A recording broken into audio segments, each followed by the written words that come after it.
Good afternoon, all fifth sem student. Subject chapter power electronics.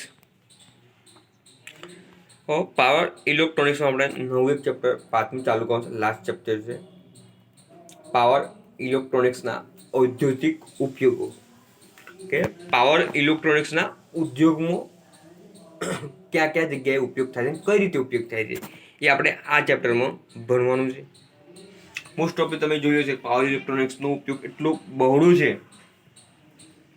અને દિવસે ને દિવસે એટલો વધતો જાય છે કે ના પૂછવાની વાત છે.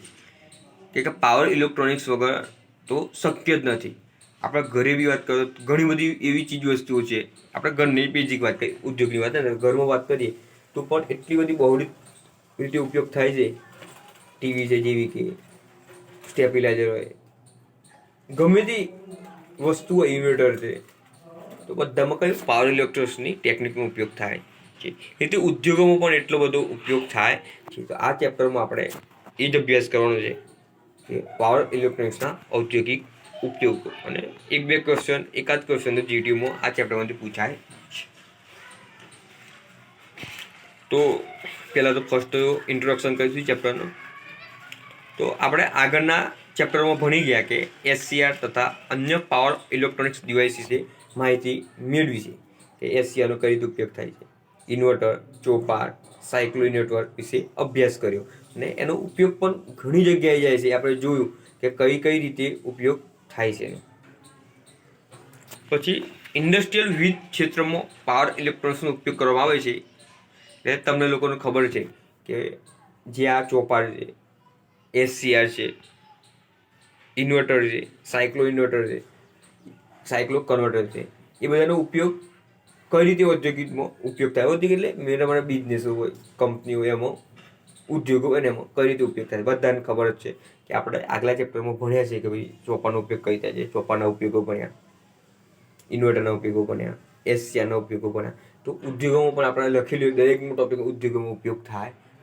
આ ચેપ્ટરમાં આપણે સ્પેશિયલી જોવાનું છે કઈ રીતે ઉપયોગ થશે, એનું કાર્યરચના સમજીશું અને ઉદ્યોગોમાં શા કામ લાગે છે એ આપણે આ ચેપ્ટરમાં વિસ્તૃત ભણવાનું છે. તો આમાં ડીસી તથા AC motor speed control, power factor control, ફર્નેસનું હીટિંગ કંટ્રોલ, રજિસ્ટર વેલ્ડિંગનો control, static circuit breaker, timer વગેરેનો સમાવેશ થાય છે. આ યુનિટમાં આપણે આ બધા ઉપયોગો વિશે ભણીશું. આમાં શું કહેવાનું છે, ડીસી તથા એસી મોટરનો સ્પીડ કંટ્રોલ કઈ રીતે આપણે, પાવર ફેક્ટર કંટ્રોલ, ફર્નેસનું heating, resistor welding control, static circuit breaker, timer વગેરેનો સમાવેશ થાય છે. આ યુનિટમાં આપણે આ બધા વિશેનો અભ્યાસ કરવાનો છે, કઈ રીતે ઉપયોગ થાય. તો ફર્સ્ટ ટોપિક છે આપણો ચેપ્ટરનો અને જીટીયુમાં 3 વાર પૂછાયેલો છે.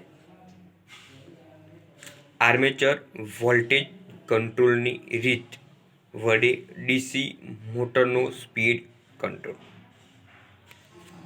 શું ક્વેશ્ચન બરાબર સાંભળજો, સમજી લેજો.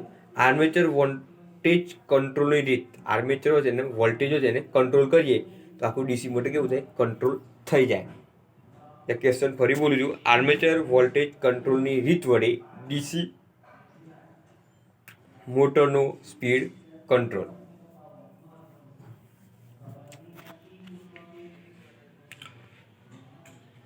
જીટીયુમાં 3 વાર પૂછાયું છે એટલે ધ્યાન રાખજો થોડું. ડીસી શન્ટ મોટરના ફિલ્ડ વાઇન્ડિંગને અચળ વોલ્ટેજ આપીને જો તેના આર્મેચરને આપાત વોલ્ટેજમાં ફેરવવામાં આવે તો તેની સ્પીડમાં ફેરફાર થાય. જે ડીસી હોય છે એ શન્ટ મોટર, સાઈડમાં જે મોટર હોય છે, ડીસી શન્ટ મોટરના ફિલ્ડ વાઇન્ડિંગને અચળ વોલ્ટેજ આપીને, અચળ એટલે કોન્સ્ટન્ટ વોલ્ટેજ આપીને તેના આર્મેચરને અપાતા વોલ્ટેજમાં ફેરફાર કરવામાં આવે તો તેની સ્પીડ પર કે થાય, ફેરફાર થઈ જાય. જેમ સ્પીડ વોલ્ટેજ ઘટાડીએ એમ સ્પીડ કેવી થાય, ઘટે છે, અને સ્પીડ વધારીએ તો સ્પીડ વધી જાય છે. આપણે મશીનના જે લેબ છે એમાં સ્પીડ કંટ્રોલની મોટરો છે, તમે જોયું હશે કે આપણે જે રેક્ટિફાયરમાંથી જેટલી સ્પીડ આપીએ એટલી સ્પીડમાં જ મોટરો ઘૂમતી હતી. જેમ સ્પીડ ઘટાડતો હતો એમ તમને ખબર છે કે ભાઈ 1400 ની જગ્યાએ 1200 થઈ જતા હતા. આપણે 200 થી વધારતી જતા હતા તો કેટલા 1200 થી અપ થઈ ગઈ સ્પીડ. આપણે આ પ્રેક્ટિકલ આપણે લાઈવ કરેલું છે. હવે એની સર્કિટ જોઈશું.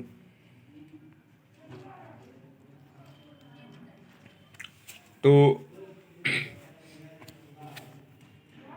આપણને આ સર્કિટ આપી છે ડીસી મોટર સ્પીડ કંટ્રોલની, આર્મેચર વોલ્ટેજ કંટ્રોલની રીત. આમાં આપણે એસી સપ્લાયનો યુઝ કરેલું છે, ટ્રાન્સફોર્મર છે, SCR1 SCR2 બે SCR નો ઉપયોગ કર્યો છે અને ટ્રાન્સફોર્મર એક મોટું છે ને એક નાનું આપ્યું છે. અને ડીસી ફિક્સ રાખવામાં આવે છે. આ ડીસી છે ને ફિક્સ છે. આપણે સર્કિટ સમજી લઈએ. તો મોટરના આર્મેચરને SCR મારફત સપ્લાય આપવામાં આવે છે. જે સપ્લાય છે એ કઈ SCR મારફત સપ્લાય આપવામાં આવે. SCRના ફાયરિંગ એંગલમાં વધારો કરવામાં આવે તો આર્મેચરને મળતા વોલ્ટેજમાં ઘટાડો થાય છે. તેથી સ્પીડમાં કેવું થાય? ઘટી જાય. કેમ SCR વાપરવામાં આવે? કે ફાયરિંગ એંગલમાં વધારો કરવામાં આવે તો વોલ્ટેજ ઘટી જાય અને સ્પીડમાં કેવું થાય? ઘટાડો થઈ જાય છે. આમ બે SCRનો ઉપયોગ કરેલ રેક્ટિફાયર મારફતે આર્મેચરને સપ્લાય આપવામાં આવે છે. કેટલા SCRનો ઉપયોગ કર્યો છે આમાં? બે, SCR1 અને SCR2. આ SCR2 છે અને આ SCR1 છે. એટલે વધારો ઘટાડો લિમિટેશન થઈ શકે.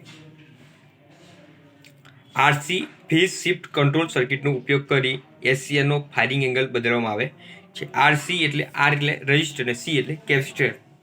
યાદ રાખજો, R અને C. જો ધીસ RC. RC નો ઉપયોગ કેમ કરવામાં આવે છે? તો ફેઝ શિફ્ટ કંટ્રોલ સર્કિટનો ઉપયોગ કરીને શું કરવામાં આવે છે? SCRનો ફાયરિંગ એંગલ બદલવામાં આવે. જે ફાયરિંગ થાય છે એ એંગલ એટલે જે હોય છે એ એંગલ બદલી નાખવામાં આવે. ફિલ્ડ વાઇન્ડિંગને અચળ ડીસી વોલ્ટેજ આપવામાં આવે છે. જે આકૃતિમાં બતાવ્યું છે કે જે ફિલ્ડ વાઇન્ડિંગ છે અચળ ડીસી વોલ્ટેજ હોય, constant DC voltage, fix DC છે, ફિગર છે, ફિક્સ ડીસી આપવામાં આવે. ટ્રાન્સફોર્મરના બીજા સેકન્ડરી વાઇન્ડિંગમાં વેરિયેબલ પ્રતિરોધ R અને કેપેસિટર C જોડવામાં આવે. જ્યાં છે સેકન્ડરી વાઇન્ડિંગ એમાં R અને C જોડવામાં આવે. તેના ફેઝ શિફ્ટ થયેલ અને વેવને ટ્રાન્સફોર્મર એટલે બીજું જે ટ્રાન્સફોર્મર જોડ્યું છે એના મારફતે SCRની ગેટ કેથોડ સર્કિટમાં આપવામાં આવે છે. જ્યાં છે જુઓ કેથોડમાં આપવામાં આવે છે. હવે આપણે એનું આ સર્કિટ તો સમજી ગયા. સર્કિટ કઈ રીતે ગોઠવણી કરી છે આપણે બેઝિક સમજી ગયા. હવે એનું કાર્ય જોઈએ કઈ રીતે કાર્ય કરે છે. તો ફર્સ્ટ તો કાર્યમાં સપ્લાય કયો આપવામાં આવે છે? એસી સપ્લાય છે. જો આ એસી સપ્લાય આપ્યું છે ને આપણે એ યુઝ કર્યો છે. એ કઈ સપ્લાય છે? એસી સપ્લાયનો યુઝ કરેલો. તો એસી સપ્લાયની પોઝિટિવ હાફ સાયકલ દરમિયાન જ્યારે છેડા સી સંદર્ભનો છેડો એ પોઝિટિવ બને ત્યારે બી નેગેટિવ બને છે. એટલે તમને ખબર છે એ પોઝિટિવ બને તો બી કેવું બને? નેગેટિવ. કેમ કે એક પોઝિટિવ હોય, એક વધતા હોય અને એક ઓછો હોય, નેગેટિવ હોય છે. એટલે આ પ્લસ બને તો આ માઇનસ બને છે. SCR1 કરંટનું વહન કરી શકે છે જ્યારે SCR2 વહન કરી શકતું નથી. આ પણ આપણે ઉપલા ચેપ્ટરમાં ભણી ગયા કે SCR1 ચાલુ હોય છે ત્યારે SCR2 કેવું હોય છે? કરંટનું વહન કરી શકતો નથી. આ અહીંથી કરંટ આખો આવે છે, આ કેવું થાય? સ્ટોપ થઈ જાય. જ્યારે ગેટ્સ વોલ્ટેજ શૂન્યમાં પોઝિટિવ તરફ વધે ત્યારે SCR1 કેવું થાય? ફાયર થઈ જાય છે અને કરંટ હોય છે એ ક્યાં? એ દિશામાં C થી એ દિશામાં વહે છે. સપ્લાયની નેગેટિવ હાફ સાયકલ દરમિયાન જ્યારે છેડા સીના સંદર્ભમાં છેડો એ નેગેટિવ બને. હવે કેવું થાય? છેડા સીના સંદર્ભમાં જ્યાં છેડો છે સી એના સંદર્ભમાં એ કેવું બને છે? નેગેટિવ બને છે. પેલો એ તો ફાયર થઈ ગયો છે આખો SCR1 તે ફાયર થઈ ગયું છે એટલે પેલું કેવું છે? નેગેટિવ બની જાય છે. ત્યારે તમને ખબર છે ભાઈ એ કેવું નેગેટિવ બને તો બી કેવું પોઝિટિવ બને. હવે આ કયો થયો નેગેટિવ થયું અને આ કેવું થયું પોઝિટિવ. ફર્સ્ટ કેવું હતું આ પોઝિટિવ હતું અને આ નેગેટિવ, પણ આ તો કેવું ફાયર થઈ ગયું આપણું. તો શું થાય છે બી પોઝિટિવ બની જાય છે. ત્યારે શું થાય છે SCR1 બંધ થઈ જાય છે અને SCR2માંથી કરંટની દિશા તરફ વહન કરે છે. એટલે દિશા કઈ જાય A થી C અને C થી B.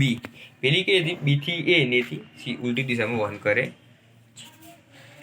જ્યારે કંટ્રોલ પ્રતિરોધ આરની કિંમત વધારવામાં આવે છે ત્યારે એનોડ અને કેથોડ વોલ્ટેજનો વચ્ચેનો ફેઝ એંગલ વધે છે.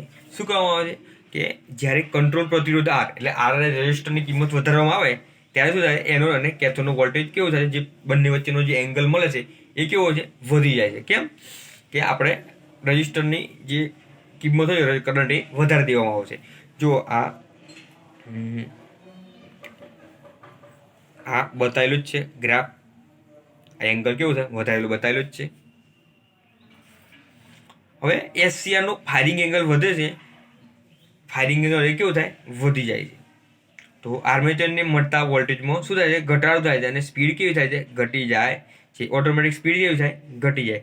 કેમ કે જ્યારે પ્રતિરોધ આરની કિંમત વધારવામાં આવે અને એનોડ અને કેથોડનો એંગલ કેવું થાય વધી જાય અને ફાયરિંગ એંગલ પણ કેવું થાય વધી જાય છે. શું થાય છે વધી જાય છે અને આર્મેચરને મળતા વોલ્ટેજમાં ઘટાડો થઈ જાય છે. આમ આર્મેચર વોલ્ટેજ V અને S કેવું થાય છે ગ્રાફ આકૃતિમાં દર્શાવ્યું છે કે જો V અને S નો જે ગ્રાફ છે વોલ્ટેજનો પ્રતિ સેકન્ડે ટાઈમે તો કેવું થાય ઘટાડો થઈ જાય છે.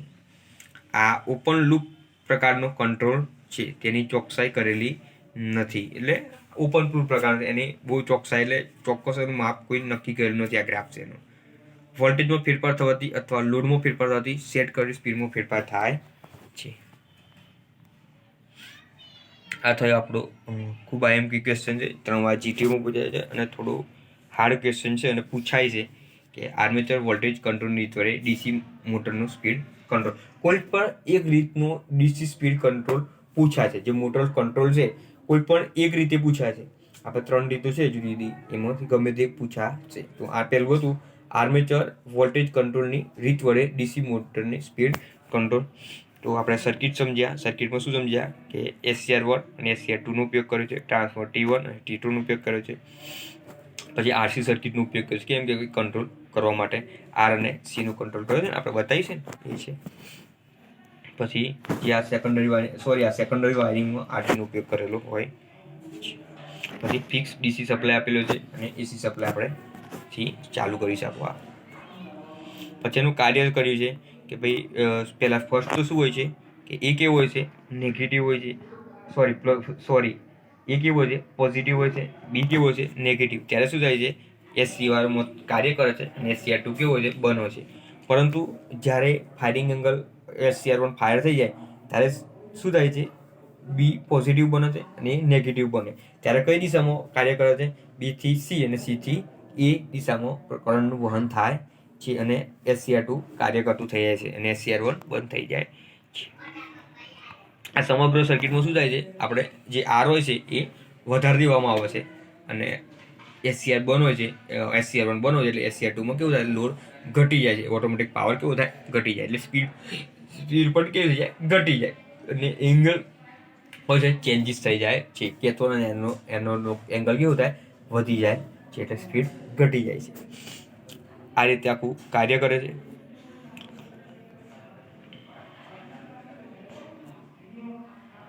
આ થયો આજનો આપણો ટોપિક આર્મેચર વોલ્ટેજ કંટ્રોલની વિધિ વડે DC મોટર સ્પીડ કંટ્રોલનો ઉપયોગ. આપણે આજે એક રીત ભણ્યા, કાલે સેકન્ડ એક રીત ભણશું DC મોટરની સ્પીડ કંટ્રોલ કરવા માટે. આ ચેપ્ટર આપણે આગલા 4 ચેપ્ટર જોયા એના કરતાં થોડું હલકું કહે તો પણ ચાલે. એટલે આ ચેપ્ટરમાંથી 1-2 ક્વેશ્ચન GTમાં પૂછાતા હોય તો આ ચેપ્ટરમાંથી આપણે કવર કરતું. કેમ કે PE સબ્જેક્ટ છે બહુ હાર્ડ સબ્જેક્ટ છે. આખા ઇલેક્ટ્રિકલ ડિપાર્ટમેન્ટ ઇલેક્ટ્રિકલની વાત કરીએ ઓલ ઓવર તમે સબ્જેક્ટ જે ભણ્યા છે પહેલાથી તો છેલ્લા સેમથી છેલ્લા સેમ સુધીમાં સૌથી હાર્ડમાં હાર્ડ સબ્જેક્ટ હોય તો આપણો પાવર ઇલેક્ટ્રોનિક્સ છે. એટલે ખૂબ ધ્યાન રાખી, થોડા દિવસો પરીક્ષાના બાકી છે એટલે પાછલા વિડીયો પણ જોતા રહેજો. કદાચ ના ગમ પડે તો આપણે ઓનલાઈન લેક્ચર લઈએ છીએ મીટ ઉપર, ત્યારે એ ટોપિકને રિલેટેડ આપણે ચર્ચા પણ કરીશું. તમે ટોપિક તૈયાર રાખવાનો એટલે આપણે એની ચર્ચા કરીશું. પણ થોડી મહેનત આ ચેપ્ટરમાં માગશે, કેમ કે મીડ સેમમાં પણ આ સબ્જેક્ટમાં ઓછા માર્ક છે.